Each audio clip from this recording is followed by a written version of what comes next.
There are women who, when pushed to the very edge, do not cry, do not scream, do not beg. They simply sit down, open their laptop, and begin to type. Eleanor Voss was one of those women. Her 37th birthday took place at the most exclusive private dining room in Atlanta, soft amber lighting, $500 bottles of red wine, and her husband of 6 years standing in the center of the room delivering a toast to their guests without mentioning her name once. When Eleanor rose to leave, he leaned close to her ear, his voice low and sharp as a blade. "You know your role in this room. Don't make it complicated." She did not reply.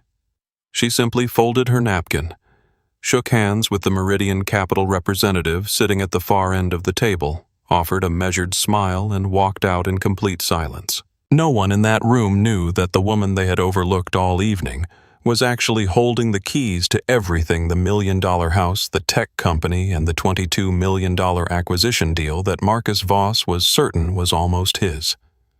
And no one knew that she had known it long before that dinner ever began.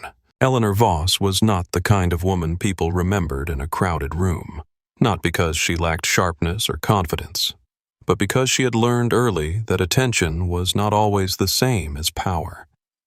Sometimes, real power lived precisely in the space where no one was watching. She stood 5'8" with dark brown hair she kept in a clean chignon and gray-blue eyes that were more accustomed to reading contracts than reading people's faces. At 37, Eleanor was one of the most respected asset valuation and private trust management specialists in Atlanta, not through luck or connections, but through 12 years of working in a field where most men in the industry refused to believe a woman could outperform them. Her job was to find the value in things people deliberately tried to hide. Cash flows scattered across dozens of intermediary accounts, assets disguised under the names of shell companies, contracts drafted in intentionally vague language designed to protect one party and quietly trap the other. Eleanor read those things the way other people read the morning paper, quickly, precisely, and without ever missing a line. 6 years ago, she met Marcus Voss at a real estate conference in Nashville. He was 35 at the time, tall, articulate, and possessed of the particular magnetism of a man who knew how to make others feel chosen. Marcus was the founder of PropVault, a startup applying artificial intelligence to commercial real estate valuation, built on enormous ambition and a financial foundation as thin as paper. He knew how to talk about vision. He knew how to stand in front of a room and make people believe his success was inevitable. But what happened behind the curtain? The real numbers, the real cash flows, the real structural gaps in his business model, he was not nearly as good at as he believed. Eleanor had seen it the first time he showed her his investor pitch deck over their third dinner together. She said nothing. She simply smiled and turned to the next page. And perhaps it was that silence that made her fall for him, not because she was deceived, but because she genuinely believed she could help him become a better version of himself. What she had not anticipated was that over those 6 years, Marcus did not grow better. He simply grew more accustomed to being caught. In the first year of their marriage, PropVault nearly collapsed for the first time. The core algorithm had critical errors the seed investors pulled out, and the company's accounts were deep in the red. Eleanor did not panic. She sat down, opened the files, and within 3 weeks had restructured the company's entire debt framework, renegotiated with creditors, and injected capital from her personal trust to keep PropVault from going under. In exchange, under a legal agreement, she drafted herself one that Marcus signed without reading carefully. Too relieved at being rescued to pay attention, the federal copyright of the core valuation algorithm was transferred into Eleanor's private trust. PropVault retained only a revocable commercial license. It was not a trap. It was standard protective language that any financially competent person would have demanded. Marcus simply never bothered to understand what he had signed. 3 years after that, PropVault nearly collapsed a second time. On this occasion, Marcus's brother-in-law, Derek Cho, the chief operating officer Marcus had appointed because he was married to his sister Cassie, rather than for any demonstrated competence, had mismanaged the company's cash flow so severely that their downtown office lease was on the verge of termination. Eleanor, once again, was the one who stepped in. She placed her name on the commercial credit guarantee, extended the company's financial runway by 18 months, and said nothing to anyone outside her own attorney. She did not want gratitude. She only wanted the company to survive long enough to generate real value.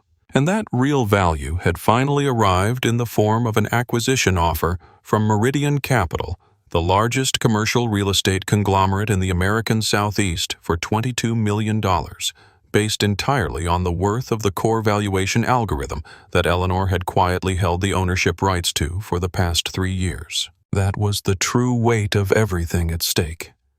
$22 million, a deal that Marcus was selling to the press as the achievement of a self-made tech visionary. A deal that Derek was quietly engineering to ensure the majority of the payout would flow into his own accounts before Eleanor could react. And a deal that neither of those men understood on a purely legal basis. They had no right to execute without the signature of the woman they had ignored throughout that entire birthday dinner. 1 week before the dinner took place, Eleanor received an anonymous file sent to her professional email address. Inside was a photograph of a page from the independent audit report submitted during PropVault's Series A funding around 3 years earlier, and in the lower right corner of that document was her signature alongside her certified accounting license number on a report she was 100% certain she had never signed. She did not call Marcus. She did not call her attorney that evening. She printed the document, placed it in a locked drawer, poured herself a cup of coffee, and continued her workday. Because Eleanor Voss understood something that Marcus and Derek would never grasp. The most valuable evidence is the evidence your opponent does not know you are holding. The restaurant Ardent occupied the 21st floor of the tallest glass tower in Midtown Atlanta, with a panoramic view of the city's lights stretching all the way to the horizon. It was the kind of place people reserved 3 months in advance, the kind of place whose name alone was enough to impress in a cocktail conversation.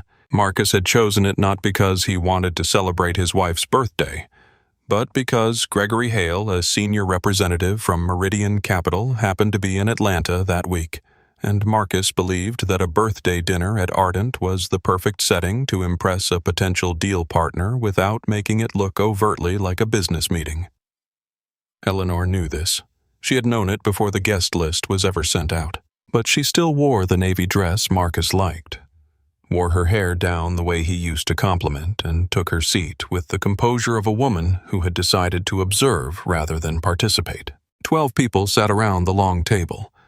Pamela Voss, Eleanor's mother-in-law, sat to Marcus's right wearing a pearl necklace Eleanor recognized as having been purchased on their joint credit card the previous month. Cassie Cho, Marcus's younger sister, sat across from her with her phone perpetually in hand, like an accessory she could not function without. Derek Cho, Cassie's husband and PropVault's chief operating officer, sat beside his wife in a deep blue suit, his eyes moving constantly between Marcus and Gregory Hale, with the calculating look of a man deciding whom he needed to impress more.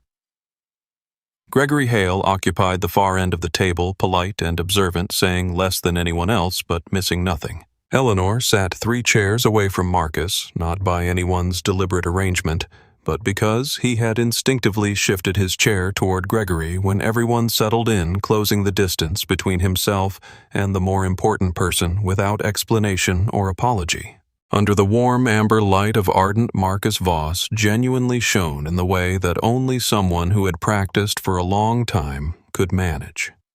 He told stories with his hands, with his laugh, with the precise pauses he inserted so that others could fill the silence with agreement. He spoke about PropVault as though he had personally built every line of code, every algorithmic model, every strategic decision from the ground up. Derek chimed in at exactly the right moments, supplementing with growth figures that Eleanor, had she known no better, might almost have believed. Cassie laughed on cue. Pamela watched her son with the expression of a woman who had convinced herself she had given the world a genius. And Eleanor sat quietly, drinking slowly, listening to that carefully constructed narrative.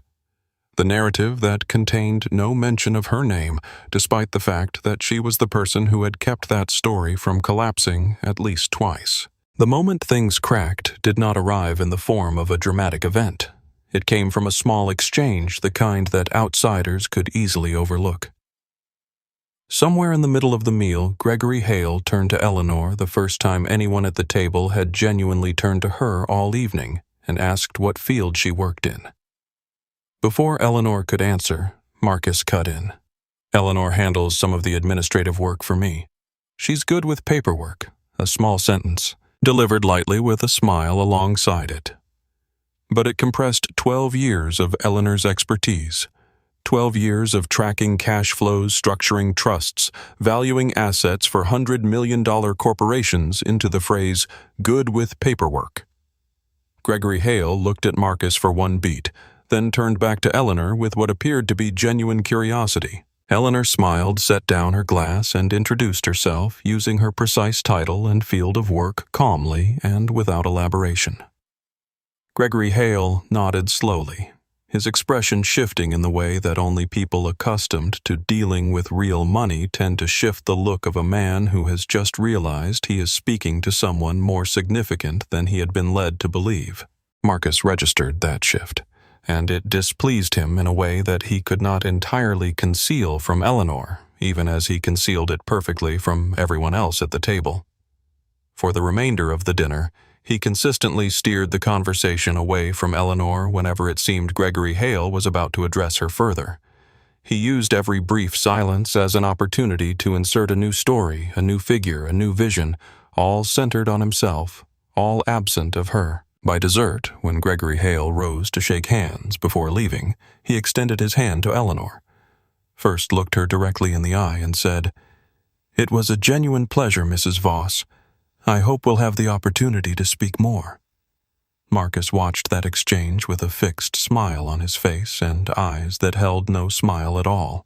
When the last guests departed and only family remained, Marcus pulled his chair closer to Eleanor in a way that to an outside observer might have resembled an intimate gesture. But when he leaned toward her, his voice was calibrated to carry no further than her ears. "What was that? Why were you trying to impress Hale? Are you trying to derail this deal?" Eleanor looked directly into his eyes, not with anger, not with hurt, only with the complete clarity of a person who had just heard something they had long suspected, confirmed aloud. "You know your role in this room?" he continued, his voice dropping lower and harder. "Don't make it complicated." Eleanor did not respond. She folded her napkin, quietly rose from her chair, and walked around the table to say a final goodbye to Gregory Hale before he stepped into the elevator. Then she collected her coat, called a car, and left the restaurant without looking back. In the taxi home, she did not cry.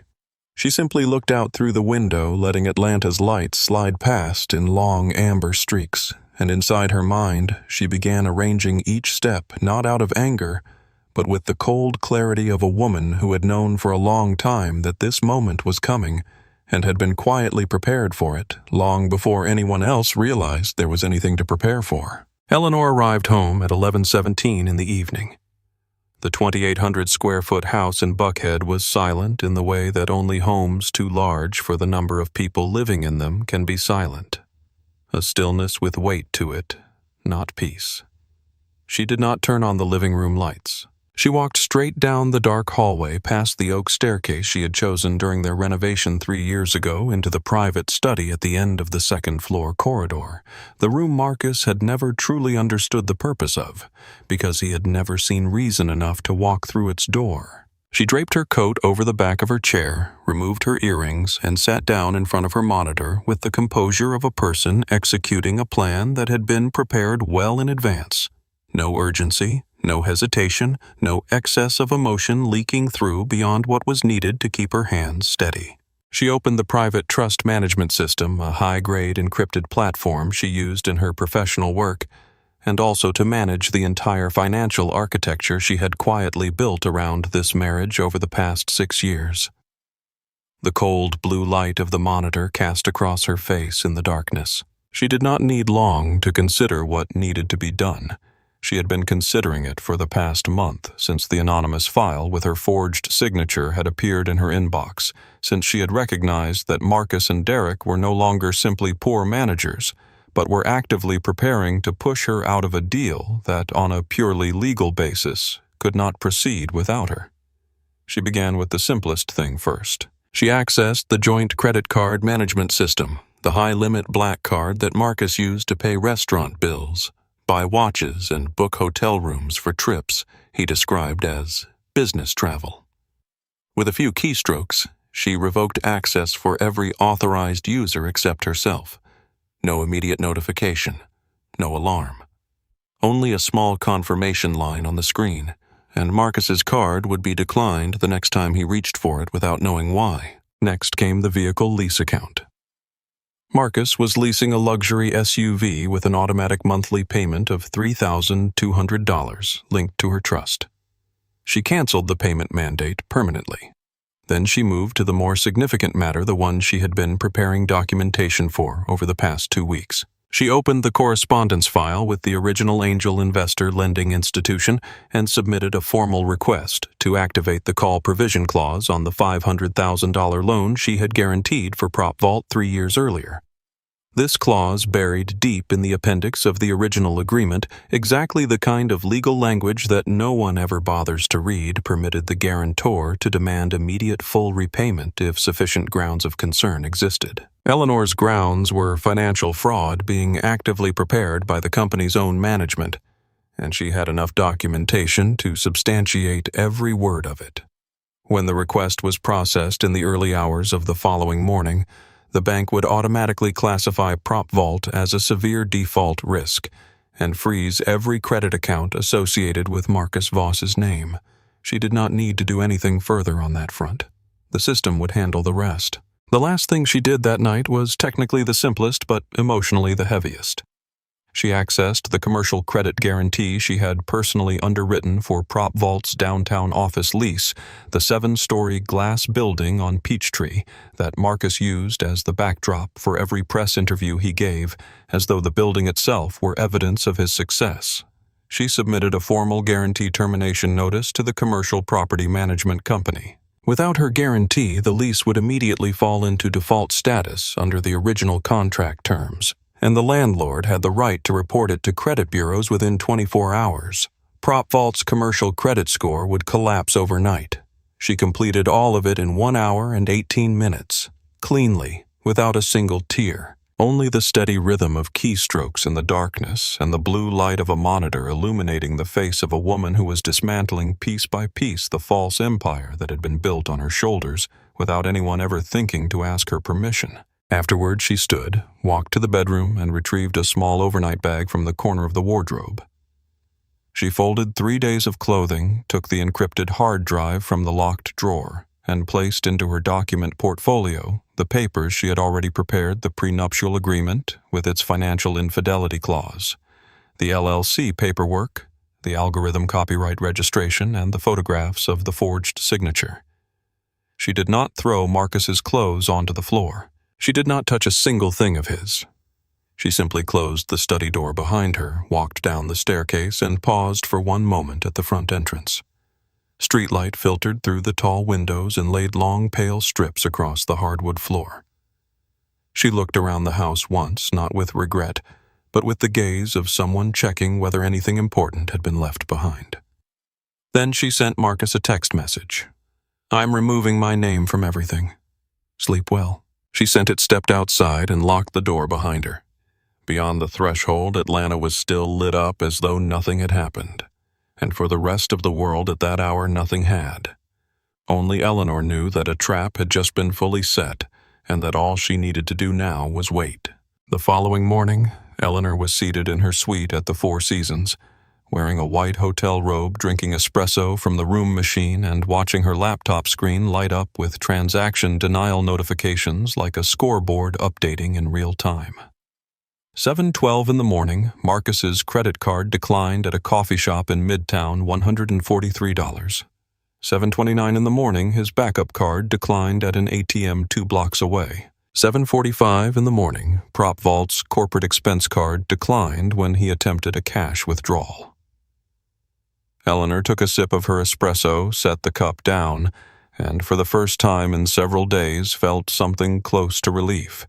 Not satisfaction, only the feeling of someone who had carried too much for too long and had just managed to set a portion of it down. Her phone began ringing at 7:45 in the morning. Marcus called 19 times in the span of 40 minutes. She did not answer once. At 8:22, Derek Cho called. This time, Eleanor picked up not because she wanted to speak with him, but because she wanted to hear him speak. Derek dispensed with pleasantries immediately. He launched straight into the hollow legal language he had memorized from years of skimming contracts.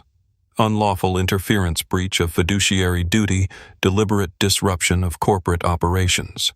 He threatened to sue, threatened to report her to regulatory bodies, threatened to destroy her professional reputation.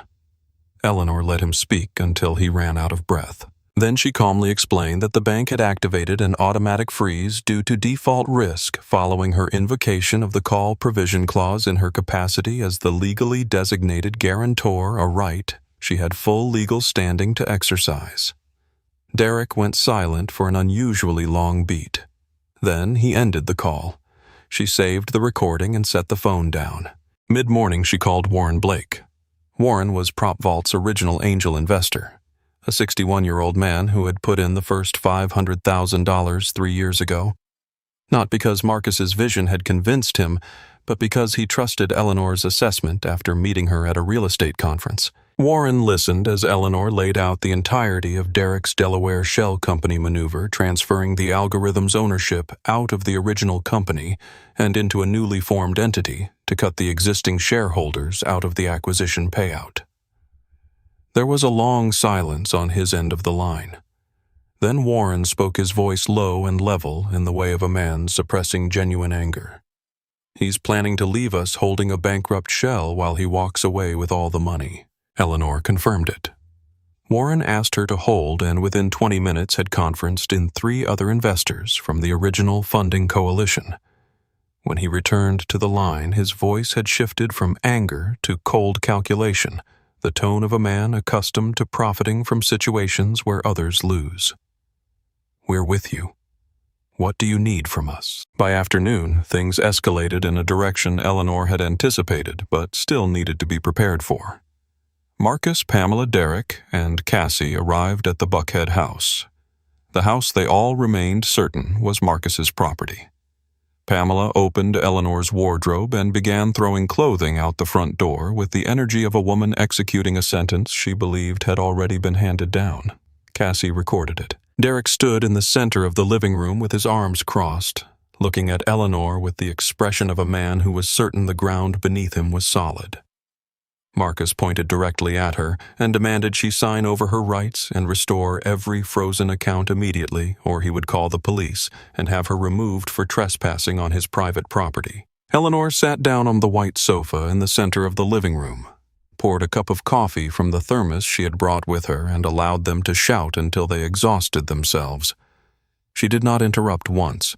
She simply sat there unnervingly calm until the room contained nothing but heavy breathing and the dawning uncertain awareness that her reaction did not match the script they had prepared for. When they stopped, she set down her coffee, opened her briefcase, and removed the thick legal portfolio stamped in red with the court seal.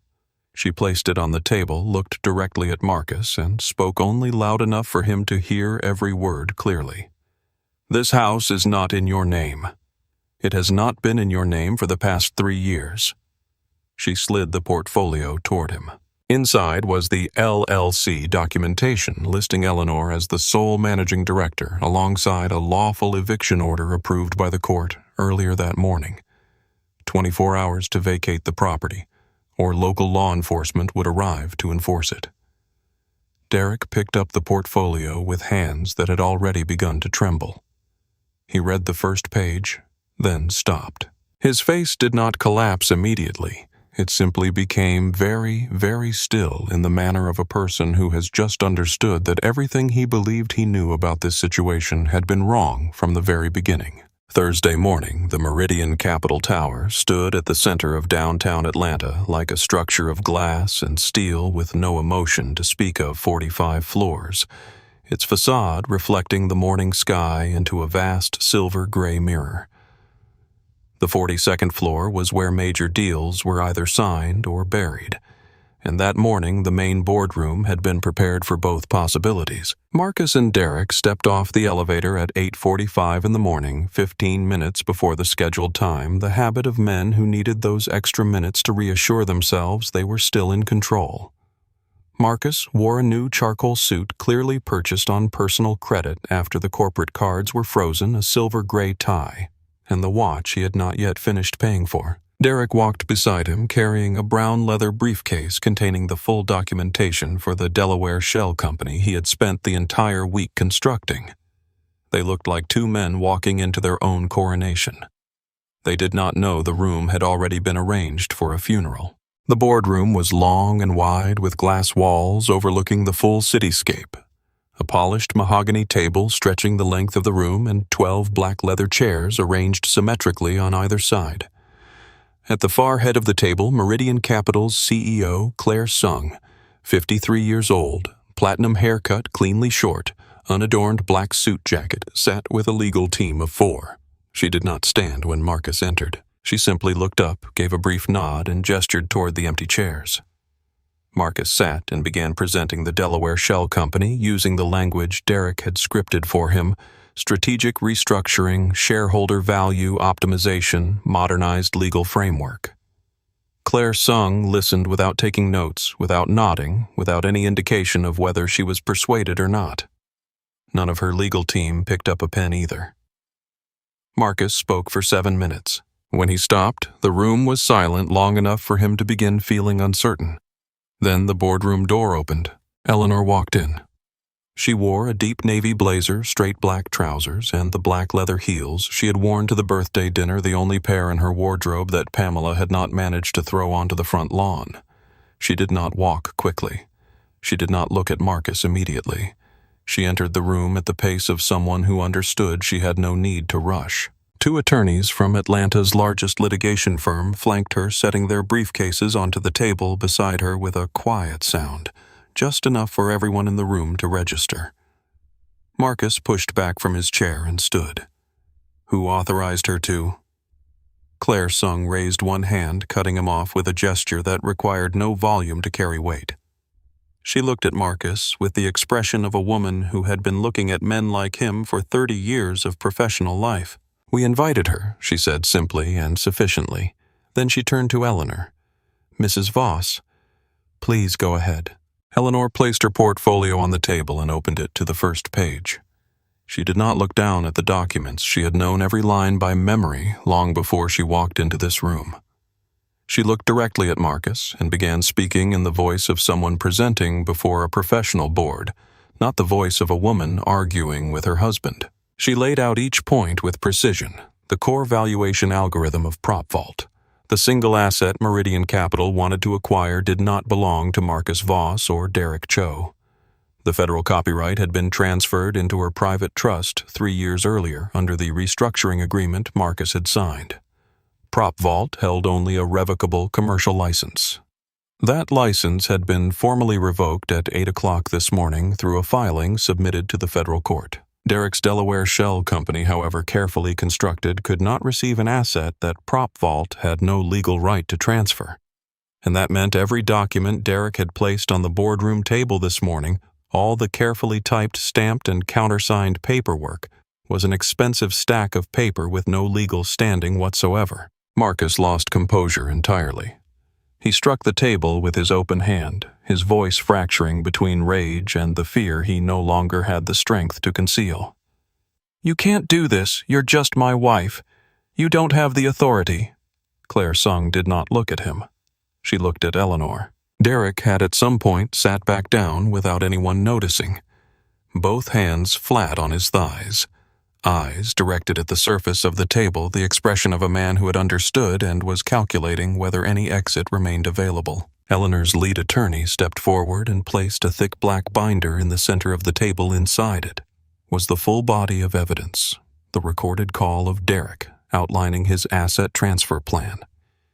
In his own words, the photographs of Eleanor's forged signature on the Series A audit report, the offshore account, investigation, documentation, assembled by Warren Blake's Investor Coalition, and the FBI confirmation that a formal federal investigation had been opened 2 days prior. The boardroom went completely silent.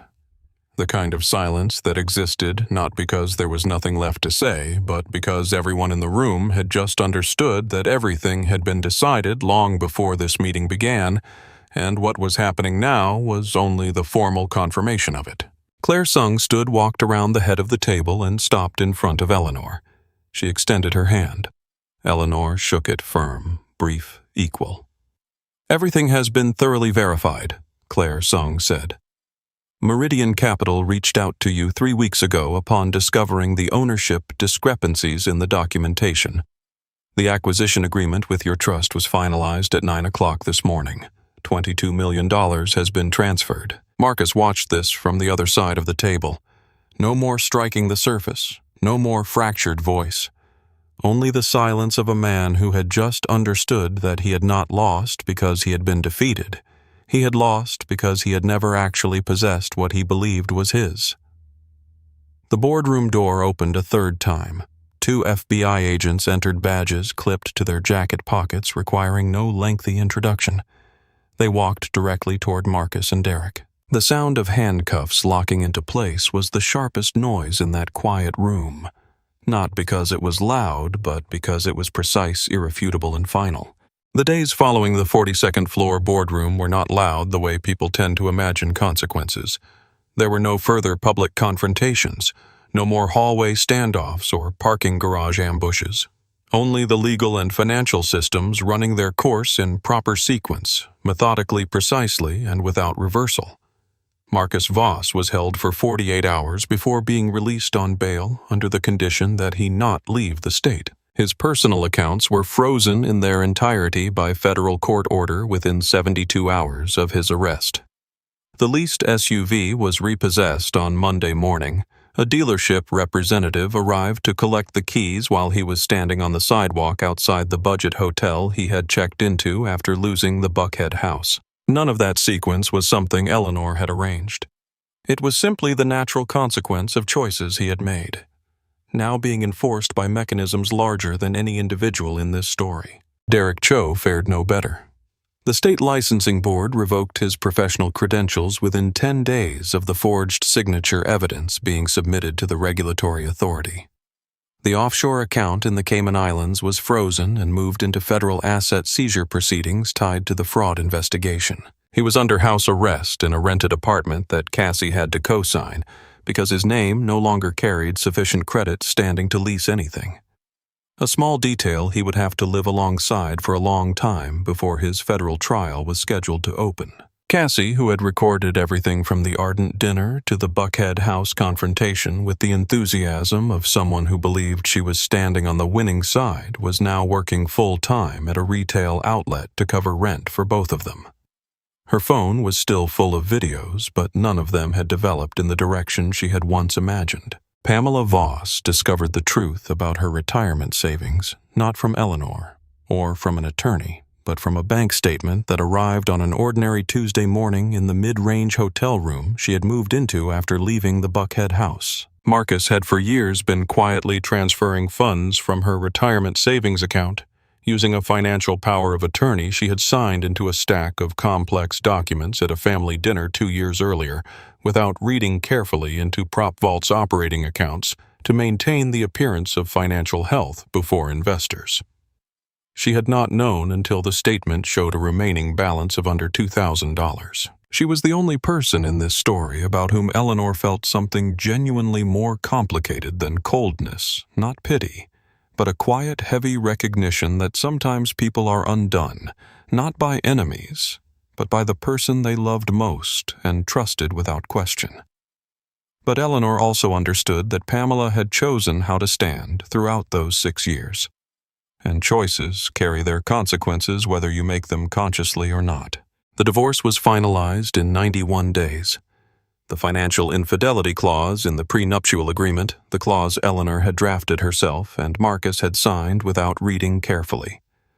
Like everything else he had signed throughout this marriage, protected the entirety of her assets from any claim of division. There was no drawn-out courtroom battle, no costly war of attrition. Only documents submitted, reviewed, and signed by a judge on an unremarkable Wednesday afternoon. Eleanor was not present in court that day. She sent her attorney in her place. She was at her own office, working through a file for a new client, a 43-year-old woman preparing to enter a complex asset dispute who needed someone to help her understand precisely what she actually held before she sat down at any negotiating table. That was the work Eleanor had done for other people for 12 years. She now understood more clearly than ever why that work mattered. Several weeks after the divorce was finalized, Eleanor drove to a pawn shop in East Atlanta, a small store on a street whose address she had located after months of tracing transaction records. Inside a glass display case near the window, resting among old wristwatches and silver bracelets whose plating had long since faded, was a deep blue sapphire ring set in a small black velvet box. It was her mother's ring, the only thing her mother had left her before she passed, and the only thing that had disappeared from the Buckhead house during a weekend Cassie had visited 2 years earlier. Eleanor paid in cash. The shop owner wrapped the ring in a small white paper bag. She sat in her car, opened the bag, and placed the ring in her palm. The sapphire caught the afternoon light and returned it as a deep, steady, unchanging blue exactly as she remembered. She did not cry. She simply sat there for a moment in the quiet of her car with the ring in her hand, feeling the stillness of a person who has recovered something that belonged to her, not through noise or drama, but through patience and preparation, and the quiet understanding that what is truly yours will in the end always find its way back. 6 months after the morning on the 42nd floor, Eleanor Voss stood on the balcony of her new downtown Atlanta penthouse. 31st floor, floor-to-ceiling glass, the evening wind moving lightly across the railing. She held a glass of red wine looking out over the city lights, stretching toward the horizon, and she was not thinking about Marcus, not thinking about Derek, not thinking about any of the people who had sat around that birthday dinner table 6 months earlier. Not because she had forgiven or forgotten, but because they simply no longer occupied space inside her mind. That was a distinction she did not know how to explain to anyone else. But she felt it clearly in every morning she woke without someone else's phone pulling her out of sleep, in every evening she worked without anyone looking over her shoulder, asking why she wasn't finished yet. In those 6 years of marriage, Eleanor had done something that many capable people still tend to do. She had used her own competence to protect others from facing the consequences of their own choices. She had restructured debt instead of letting it collapse. She had signed guarantees instead of letting contracts expire. She had stayed quiet instead of speaking, not because she was weak, but because she believed the stability she was building held more value than the correctness she could have proven. What she had learned was not to never trust anyone or to never use her abilities in service of another person. What she had learned was that there is a significant difference between choosing to help someone and being quietly designated as the person responsible for their existence, and that line, once blurred for long enough, becomes very difficult to see from the inside. Her mother's sapphire ring rested on the fourth finger of her left hand, not in the position of a wedding ring, but in the position she had chosen. The city lights reflected in the blue stone like a small, steady, unmovable point of light. Eleanor finished the last of her wine, set the glass down softly on the glass railing, and turned back inside without looking back, without hesitation, with the step of someone walking towards something rather than away from it. There are women who, when pushed to the very edge, do not cry, do not scream, do not beg. They simply sit down, begin working, and wait until the truth no longer needs anyone to stand up and defend it. Eleanor Voss was one of those women. And now, for the first time in a very long time, she was living a life that was entirely her own.